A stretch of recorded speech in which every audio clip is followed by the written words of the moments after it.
Hello everyone. Awadh university का BEd का examination चल रहा है। पेपर 1 पेपर 2 आप लोग के हो गए हैं। अब हम लोग पेपर 3 की बात करते हैं। पेपर 3 में जो इम्पोर्टेंट क्वेश्चंस है वो मैं आज आपको बिल्कुल देने वाली हूँ। लेकिन जैसा आप लोग का फीडबैक आ रहा है सुनकर बहुत अच्छा लग रहा है कि जो गेस्ट क्वेश्चन दिया जा रहा है मोस्ट ऑफ क्वेश्चन मैच कर जा रहे हैं और आप लोगों का एग्जामिनेशन हमारे गेस्ट क्वेश्चन की वजह से अच्छा हो रहा है। ये सुनकर बहुत अच्छा लग रहा है। Thank you so much and we hope कि आप लोग के एग्जामिनेशन और अच्छे ही जाए।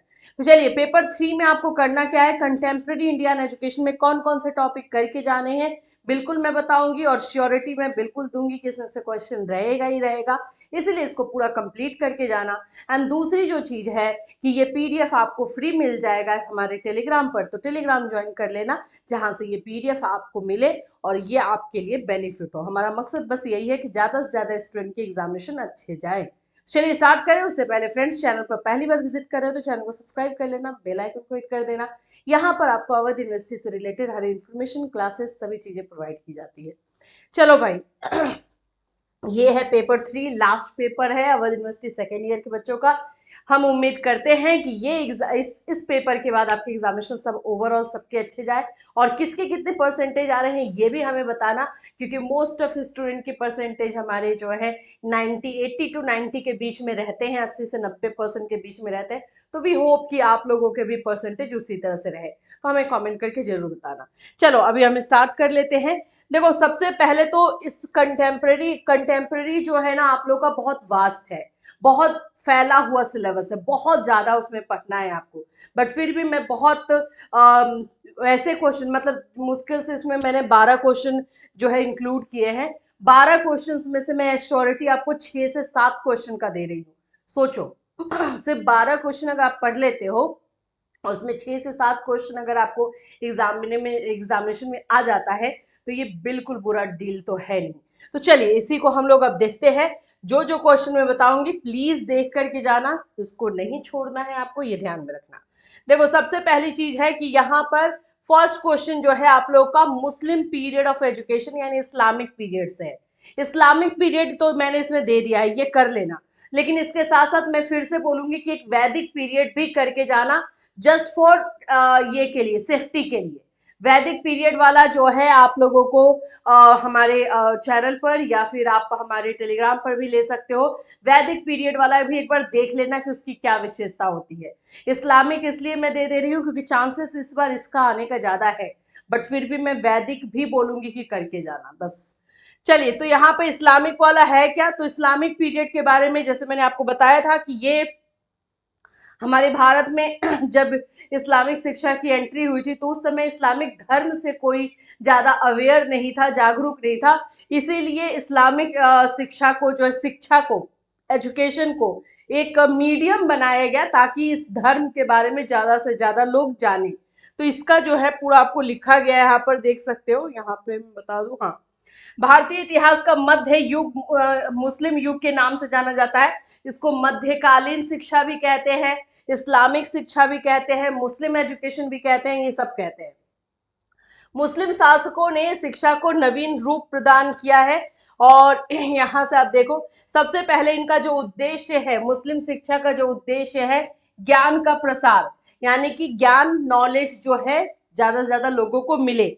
दूसरा जो है, मैं डायरेक्ट पॉइंट में बता रही हूँ, सिर्फ पॉइंट को दिमाग में रखना। एक्सप्लेनेशन आप देख लेना, एक बार पढ़ लेना, अपने तरीके से एक्सप्लेन कर सकते हो, लेकिन पॉइंट्स को ज्यादा से ज्यादा रखना है दिमाग में। सेकेंड आपका होगा इस्लाम धर्म का प्रसार। एजुकेशन, शिक्षा को एक मीडियम बनाया गया था जिससे इस इस्लाम धर्म का, मुस्लिम धर्म का जो है ज्यादा से ज्यादा प्रसार किया जाए, प्रचार हो। तो दूसरा ये था। तीसरा था मुस्लिम संस्कृति का प्रसार। जो मुस्लिम कल्चर है जो उस समय इंडिया में था वो बिल्कुल अलग कल्चर था। आप बोल सकते हो कि भारतीय संस्कृति थी, बुद्धिस्ट कल्चर था, ये सबको जानते थे, लेकिन मुस्लिम कल्चर के बारे में कोई नहीं जानता था। तो मुस्लिम कल्चर यानी मुस्लिम संस्कृति का प्रसार, धार्मिकता का समावेश, ज्यादा से ज्यादा एजुकेशन में धर्म को इंक्लूड कर दिया गया था। मुस्लिम धर्म से रिलेटेड शिक्षा जो है इसमें ज्यादा दी जाती थी। नैतिकता पर भी बल दिया गया था और चरित्र निर्माण और सांसारिक ऐश्वर्य की प्राप्ति, ये सारे पॉइंट्स जो है हमारे मुस्लिम कालीन शिक्षा में आते हैं। देखो यहाँ पर आप देख रहे हो चरित्र निर्माण, तो यस ये फोकस किया गया था कि सभी बच्चों को अपने अपने कैरेक्टर को समझें और उसको डेवलप करें। और लास्ट आप लोग देख रहे हो जिसमें कि बताया जा रहा है सांसारिक ऐश्वर्य एंड लग्जरियस लाइफ। मुस्लिम कालीन शिक्षा में इस बात पर फोकस किया जाता था कि ये हम जो जिस लाइफ में आए हैं, इस लाइफ में जो भी चीजें हैं, जो लग्जरियस चीज है, चाहे अभी के टाइम में अगर हम बात करें बंगला, कार, ये वो होना चाहिए, हमें ऐसे रहना चाहिए, वैसे रहना चाहिए, ये उस समय भी मुस्लिम कालीन शिक्षा में भी यही चीजों की सोच थी कि हम इस दुनिया में जितने भी चीजें बनी हैं हमारे आराम के लिए, उसको हम जो है अपनाएं और हम उसे ले। तो उसके लिए हमें पढ़ना है, पढ़ने के बाद पैसा कमाना है, तभी हम कर पाएंगे। तो इस चीज पे भी फोकस किया जाता था। अब हम इसमें आते हैं कि मध्यकालीन शिक्षा के गुण क्या है, मतलब इसमें क्वालिटी क्या थी। सबसे पहली बात थी कि निशुल्क शिक्षा दी जाती थी, फ्री एजुकेशन देने की व्यवस्था की गई, शिक्षा की अनिवार्यता कर दी गई थी, कंपलसरी एजुकेशन कर दिया गया कि हाँ सभी को जो है एजुकेशन लेना ही लेना है। और वो इसलिए भी किया गया था ताकि सभी लोग अगर शिक्षा लेंगे तभी उनको मुस्लिम धर्म के बारे में पता चलेगा। तो ये कंपलसरी करना जो है एजुकेशन को, इसके पीछे का मकसद ये था। फिर उसके बाद आपका है धार्मिक और सांसारिक शिक्षा को समान महत्व दिया गया है। फिर साहित्य तथा इतिहास का विकास किया गया है। हाँ, यहाँ पर देखो मुस्लिम एजुकेशन का सबसे जो दो तीन चीजें अच्छी मुझे भी लगी है, स्कॉलरशिप, जो आप जानते हो स्कॉलरशिप ना, छात्रवृत्ति, इसकी शुरुआत जो है मुस्लिम कालीन शिक्षा से हुई। और मुस्लिम कालीन शिक्षा में आर्ट, कला, म्यूजिक, पेंटिंग, ये कारीगरी, इन सभी एजुकेशन को ज्यादा बढ़ावा मिला। और जो भी बच्चे इसमें अच्छा करते थे उनको स्कॉलरशिप दी जाती थी और उनको अच्छा करवाया जाता था। तो ये सभी चीजों का इसमें जो है आप बोल सकते हो एनकरेजमेंट दिया जाता था। तो ये अच्छी चीज थी। साहित्य, जो लोग कवि हुआ करते थे, जो कहानियां बोलते थे, उन लोगों को भी जो है बढ़ावा मिलता था। व्यवहारिकता, प्रैक्टिकलिटी पे ज्यादा ध्यान दिया जाता था। ये नहीं कि हाँ हम मरने के बाद स्वर्ग जाएंगे तो हमें ये काम करना, नहीं, अभी इस लाइफ में हो, इसी लाइफ को जो है जी लो आराम से, पूरा लग्जरियस लाइफ जियो, यही इसका मकसद था। शिक्षण संस्थाओं का व्यवस्थित स्वरूप था। आदर्श गुरु और शिष्य के संबंध सही थे। ये आप लोग का मुस्लिम कालीन शिक्षा से लेकर के है। तो मुस्लिम कालीन शिक्षा में आप लोगों के ये सारी चीजें मैंने बता दी है। ये हो गया आपका एक क्वेश्चन, पहला क्वेश्चन। सेकेंड क्वेश्चन हमने मैकालेज मिनट लिया है। देखो मैकालेज मिनट, वुड डिस्पैच, ये सब ना ब्रिटिशर्स के टाइम का एजुकेशन सिस्टम था। इसमें से कोई एक बाबू बिल्कुल रहता है कंफर्म। तो चलो हमने दोनों को इंक्लूड कर लिया है क्योंकि हम रिस्क नहीं लेना चाहते हैं। मैकालेज मिनट क्या है इसको एक स्टोरी की तरह बताती हूँ ताकि दिमाग में बैठ जाए। देखो 1813, डेट याद अगर रख सकते हो तो और भी अच्छी बात है, एकदम याद रखना। 1813 में जब ब्रिटिशर्स हमारे ऊपर राज कर रहे थे तो एक चार्टर एक्ट पास किया गया, चार्टर एक्ट। और उसमें जो है शिक्षा को लेकर के कुछ नियम लाए गए और उसमें इंग्लिश एजुकेशन, जो ब्रिटिशर्स का एजुकेशन था, वो लागू करने की कोशिश की गई। तो बस इंडिया में बवाल मच गया, पूरी तरीके से जो है विरोध हुआ इस चीज का कि भारत में अगर शिक्षा दी जानी है तो भारतीय भाषा में होनी चाहिए। और उसमें एक और टर्म था 1 लाख रुपए का, कि 1 लाख रुपए खर्च किए जाएंगे साहित्य के ऊपर। अब यहाँ पर हो गया कि साहित्य के में अगर भारत में खर्च हो रहा है तो भारतीय साहित्य के ऊपर खर्च होगा, राइट। तो ये सारी चीजों के बीच में पंगा हुआ और उस समय प्राच्य और पाश्चात्य यानी कि इंडियन और वेस्टर्न के बीच में एक बहुत गहरी लड़ाई जो है छिड़ गई और इसकी वजह से जो है सरकार को भी परेशानी हो रही थी। तो 1834 में 1834 में इस मैकाले का, इसका नाम लॉर्ड मैकाले है, जिसकी एंट्री जो है इंडिया में हुई।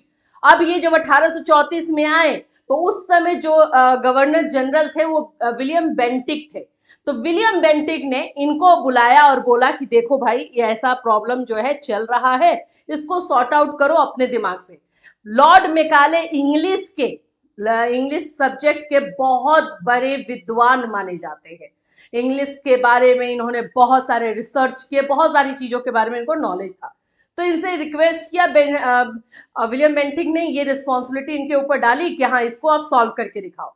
अब यहीं से जो है मैकाले ने इस पर पूरा रिसर्च किया और 1835 में, यानी 1 साल उनको रिसर्च में लगा, और 1835 में इन्होंने अपना एक विवरण पत्र, जिसको हम मैकालेस मिनट के नाम से जानते हैं, उसको प्रस्तुत किया और उसमें इस पूरी लड़ाई को जो है वहां पे रखा और उसमें क्या क्या चीजें बोली।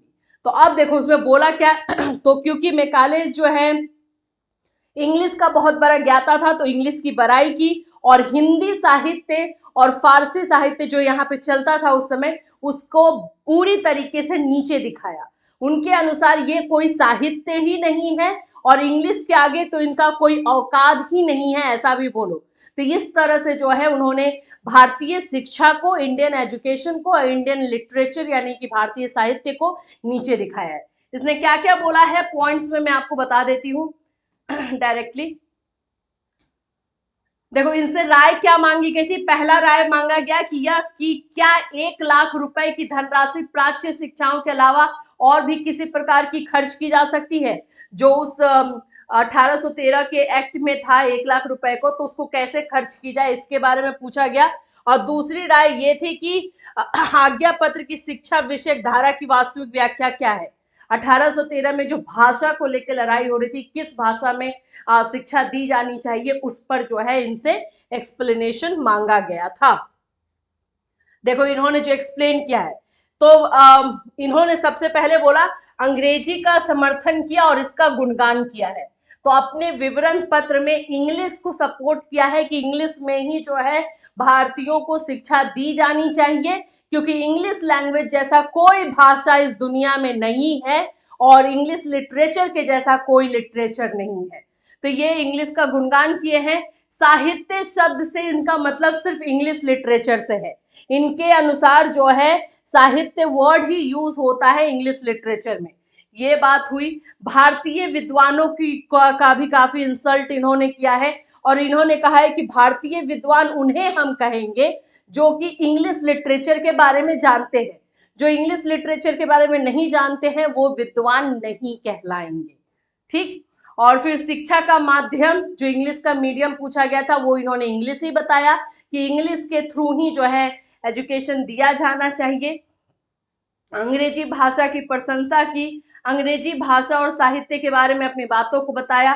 तो इस तरह से जो है इन्होंने पूरा कंक्लूजन पर आए तो इन्होंने यही कहा कि भारतीयों को शिक्षा जो है इंग्लिश लैंग्वेज में होनी चाहिए और जो ब्रिटिशर्स का एजुकेशन है वही दिया जाना चाहिए, क्योंकि यहाँ पे राज जो है ब्रिटिशर्स का है, इसीलिए वही एजुकेशन मिलना चाहिए जो उन लोगों को भी दिया जाता है। तो इस तरह से कंक्लूजन मिला। इसी को ही हम मैकालेस मिनट का विवरण पत्र कहते हैं।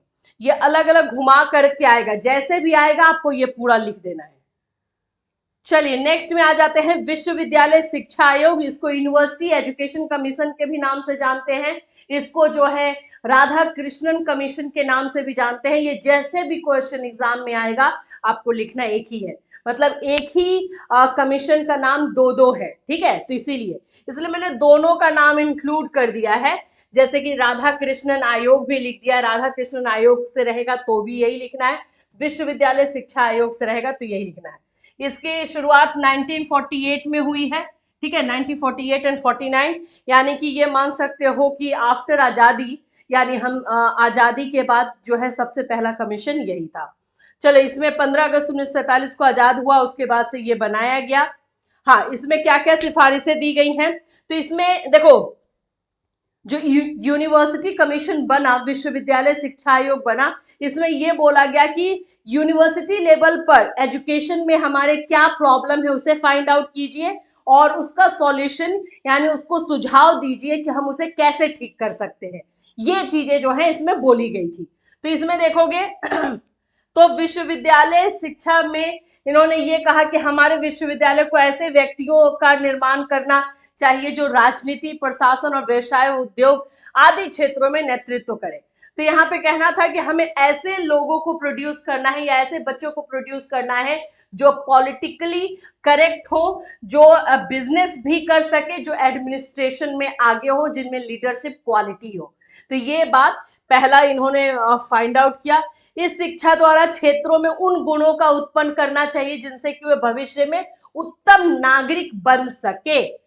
मन और शरीर का घनिष्ठ संबंध है, इसलिए विश्वविद्यालय को विद्यार्थियों के मानसिक और शारीरिक दोनों विकास पर पूरी तरीके से फोकस करना चाहिए। ऐसे करके जो है ये सजेशन दिए गए हैं, ठीक है। और टीचर्स के लिए भी सजेशन दिया गया है कि जो टीचर्स हैं यूनिवर्सिटी में पढ़ाते हैं उनको कैसे पढ़ाना है, उनको सिर्फ बुकीज नॉलेज यूज नहीं करना है, बच्चों के जो है सजेशन भी देना है कि बच्चा आगे क्या कर सकता है क्या नहीं कर सकता है, तो उनके बारे में भी बात कही गई है। तो यूनिवर्सिटी कमीशन है, ठीक है, इसको आप लोग देख लोगे। नेक्स्ट में आते हैं। नेक्स्ट क्वेश्चन आप लोग का है माध्यमिक शिक्षा आयोग, जिसको कि हम सेकेंडरी एजुकेशन कमीशन कहते हैं, जिसको मुद्देलर कमीशन के नाम से भी जाना जाता है, जो 1952 में आया था। और ये आयोग जो है सेकेंडरी लेवल यानी क्लास 9 से 12 तक के लिए बनाया गया था, ताकि वहां का एजुकेशन सिस्टम क्या है, कैसा होना चाहिए, प्रॉब्लम क्या आ रही है, उसके बारे में पता किया जा सके और प्रॉब्लम को दूर किया जाए। तो ये 1952 में मुद्देलर कमीशन आया। इसके जो अध्यक्ष थे वो मुद्देलर थे, लक्ष्मण मुद्देलर थे, इसीलिए इसको मुद्देलर कमीशन के नाम से भी जानते हैं, नहीं तो इसको माध्यमिक शिक्षा आयोग के नाम से जाना जाता है। ये क्वेश्चन बहुत इंपॉर्टेंट है, पहले बता रही। तो इसका निर्माण कब हुआ है? इसका निर्माण हुआ है 23 सितंबर 1952 को मद्रास विश्वविद्यालय के तत्कालीन कुलपति डॉक्टर लक्ष्मण स्वामी मुद्देलर की अध्यक्षता में माध्यमिक शिक्षा आयोग का जो है शुरुआत हुई, ठीक है। तो वो कहाँ के जो है कुलपति थे उस समय? मद्रास यूनिवर्सिटी के। चलिए, तो इसमें इन्होंने क्या क्या बातें कही हैं? तो इसमें वही था कि भारत के सभी राज्यों में माध्यमिक स्तर पर छात्र अनुशासन की समीक्षा करना। देखो 9-12 में बच्चे ना टीनेजर्स होते हैं, एडोलेसेंस वाले होते हैं, तो उस समय उनमें डिसिप्लिन बना करके रखना ये जरूरी था। और उस टाइम में जो है बच्चों में डिसिप्लिन हुआ नहीं करता था। तो पहला जो यहाँ पे प्रॉब्लम आया अनुशासन को लेकर के आया कि उनमें अनुशासन होना चाहिए, इसीलिए उनको नैतिक शिक्षा दी जानी चाहिए, मोरल एजुकेशन दिया जाना चाहिए, और डिसिप्लिन में अपने आप को कैसे रखते हैं ये एजुकेशन दिया जाना चाहिए। भारत के सभी राज्यों की माध्यमिक शिक्षा के प्रशासन एवं संगठन का अध्ययन करना और उसमें सुधार करना। फिर है भारत के सभी राज्यों में माध्यमिक शिक्षकों के, अब जो टीचर्स हैं जो कि इस 9 to 12 में पढ़ा रहे हैं उनके वेतन को भी देखना, तभी तो एफर्ट करेंगे। अगर उनको सही पैसा नहीं मिलेगा तो जाहिर सी बात है कि गलत रास्ते पे भी चले जाएंगे। तो इन सभी चीजों को भी बोला गया। भारत में माध्यमिक शिक्षा की समस्याओं का अध्ययन करना, उनका सुझाव देना, पाठ्यक्रम से रिलेटेड सुझाव देना, मूल्यांकन से रिलेटेड सुझाव देना, ये सारी चीजें उनसे मांगी गई। अब उसके बाद इन्होंने उस पर सुझाव दिया क्या क्या चीजें होनी चाहिए, कैसे होनी चाहिए। तो इसके अंतर्गत माध्यमिक शिक्षा से संबंधित प्रश्नों की सूची बनाई गई, फिर इंटरव्यू लिया गया, फिर उसके बाद से 244 पेज का 244 पेज का, जिसमें 14 टॉपिक्स थे, ये एक सजेशन जिसको हम रिपोर्ट बोलते हैं वो माध्यमिक शिक्षा आयोग की तरफ से सौंपा गया। और उस रिपोर्ट में यहाँ पर चीजें हैं कि जो एडमिनिस्ट्रेशन होना चाहिए, जो प्रशासनिक होनी चाहिए वो ढंग से होनी चाहिए, उसका स्ट्रक्चर हमें सही तरीके से बनाना चाहिए ताकि वो सही तरीके से काम कर सके। ये सारी चीजें करिकुलम निर्माण से रिलेटेड भी सजेशन दिया गया। सभी में सजेशन जो है यहाँ पर आपको माध्यमिक शिक्षा में दिया गया है। नेक्स्ट आप लोग का आ जाएगा 1854 चार्ल्स वुड डिस्पैच। मैंने आपको बताया ना कि मैकालेज मिनट या फिर चार्ल्स वुड डिस्पैच, दोनों में से कोई एक रहता है। चांसेस इस बार ज्यादातर है चार्ल्स वुड डिस्पैच का, लेकिन फिर भी आपको दोनों कर लेना है। तो चार्ल्स वुड डिस्पैच 1833 में आया था, सॉरी 1854 में आया था। 1835 में मैकालेज का मिनट आया जो कि रिपोर्ट दिया, उसको विलियम बेंटिक ने इमीडिएट लागू कर दिया, जिसकी वजह से जो पूरे लोग थे देश के वो और भड़क गए कि भाई ये तो हमारे अगेंस्ट में जा रहा है, हमें ही बुरा बोल रहा है, हमारे ही एजुकेशन को बुरा बोल रहा है, तो और लोग भड़क गए। तो उसके बाद 1854 में यानी 1854 में ये वुड डिस्पैच लाया गया और इसमें अच्छी तरीके से नियम बनाया गया एजुकेशन को लेकर के। लेकिन वही बात है, मैकालेज ने ऐसे सीधा कान पकड़ लिया था तो हमें बुरा लग रहा था, लेकिन वुड ने वही सारी बातें बोली, लेकिन प्यारे प्यारे से वर्ड्स में लपेट लपेट कर बोला और सभी लोगों को बुरा नहीं लगा। तो वुड ने भी वही बात की है, कान पकड़ा है लेकिन थोड़ा घुमा करके। मतलब कि ये इंडियंस के फेवर में भी उतना नहीं था, बट फिर भी सब लोग इसको जो है सपोर्ट कर दिए। सबसे पहले तो वुड डिस्पैच में जो पहला पॉइंट उठाया गया कि शिक्षा का उत्तरदायित्व तो किसका होना चाहिए, एजुकेशन की रिस्पॉन्सिबिलिटी किसकी होनी चाहिए, तो वुड ने बोला कि ये यहाँ की सरकार की होनी चाहिए, क्योंकि उनका राज चल रहा है तो उन्हीं को खर्चा करना चाहिए। इसमें हम इंडियन खुश हो गए कि अरे वाह, ये तो हमारे बारे में सोच रहे हैं, लेकिन एक्चुअली में वो पूरा पावर जो है वो वहां के भारतीय कंपनी के हाथ में दे दिए, जिससे कि वही जो चाहे वो डिसीजन ले सकते हैं। तो ये चीज जो है वुड ने किया। पहला तो उत्तरदायित्व के बारे में बात की, फिर एजुकेशन कैसा होना चाहिए, तो इसमें इसने बोला कि एजुकेशन जो है भारतीय भाषा में भी होनी चाहिए और इंग्लिश में भी होना चाहिए। तो कहीं कहीं पे भारतीय भाषा लगाया और कहीं मोस्ट ऑफ जगह पे इंग्लिश लगाया। तो इस तरह से इनको पढ़ लेना, ठीक है। अब मैं आपको सिर्फ क्वेश्चन बता रही हूँ भाई।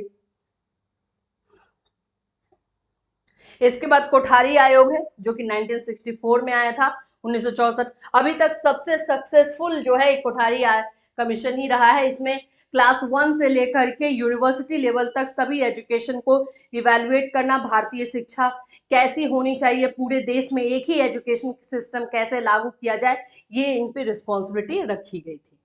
ठीक है, अभी इसमें मैं नहीं जाने वाली हूँ, ये पूरा पढ़ लोगे। ये पीडीएफ आप लोग को फ्री में मिल जाएगा। राष्ट्रीय शिक्षा नीति 1986, हमारे देश में जो है सबसे पहले शिक्षा नीति जब आई, ये वाला बात ध्यान रख लेना, सबसे पहला जो एजुकेशन कमीशन जो एनईपी बना था वो 1968 में बना। दूसरा जो बना वो ये वाला 1986 में, और तीसरा अभी 2020 में बना है। तो तीनों शिक्षा नीति के बारे में थोड़ा सा ईयर वाइज दिमाग में रखना, और आप लोगों को पढ़ना 1986 वाला है। 1986 वाले के बारे में ही यहाँ पे पढ़ना है कि क्या क्या हुआ था।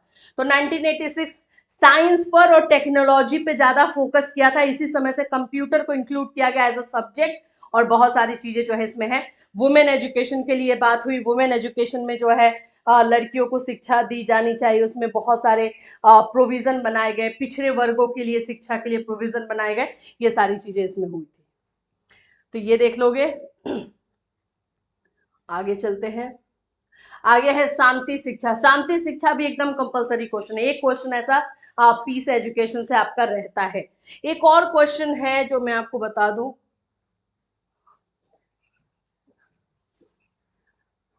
हाँ, शांति शिक्षा का पाठ्यक्रम क्या होना चाहिए, पूरा डिटेल में मैंने दे दिया, कहीं से कुछ भी पूछेगा लिखा। हाँ, सर्व शिक्षा अभियान, SSA के नाम से जाना जाता है। ये क्या होता है, ये कर लेना है, ठीक है। एनसीईआरटी, यूजीसी, एनसीटी, ये सभी को देख लेना, सब इसमें दे दिया गया है।